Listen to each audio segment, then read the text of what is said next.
Kaugnay pa rin ng usaping tungkol naman sa West Philippine Sea, alamin natin ang mga puntos na ipinasa ng Pilipinas sa Convention of the Law of the Sea o UNCLOS sa ikalawang bahagi ng espesyal na ulat ni Marita Muahe.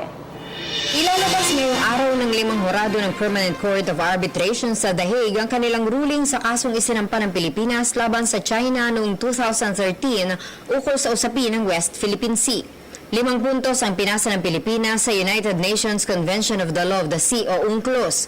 Kabilang dito ang pagsasabing walang karapatan ng China na kumilos ng naayon sa tinatawag nilang historic rights sa karagatan na lagpas sa nasasaad sa alituntunin ng UNCLOS.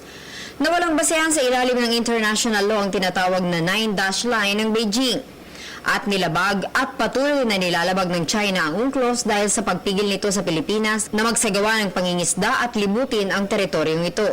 Bukod pa sa irreversible ang kasiraang idinudulot ng China sa kalikasan, partikular sa mga coral reefs dahil sa paggamit ng mga mapanirang kagamitan sa pangingisda at ang panghuhuli ng mga endangered species sa South China Sea. Tumanggi naman ng China na mag-participate sa tribunal dahil ayon dito wala silang obligasyon na gawin ito, habang patuloy ang pagtatayo nito ng mga artipisyal na isla at military outpost sa pinagtatalunang bahaging ito ng karagatan. Technically binding ang ruling na ipapalabas ng UNCLOS ukol sa usaping ito. Magkagayunman, hindi nito maaaring igit ang kanilang desisyon dahil sa wala itong police force o army o anumang paraan para parusahan ang lalabag sa kanilang desisyon.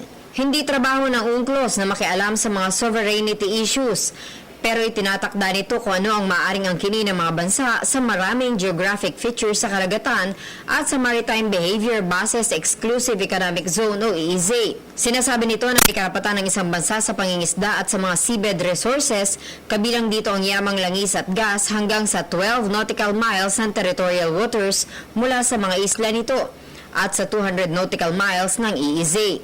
At ang Pilipinas kasamang China ay kabilang sa 167 mga bansa na nagpatibay ng UNCLOS. Kung ganoon, ano ang halaga ng mga ipinaglalaban ng ating bansa? Ang reklamo ng Pilipinas laban sa China ang kauna-unahang legal challenge sa South China Sea Territorial Dispute.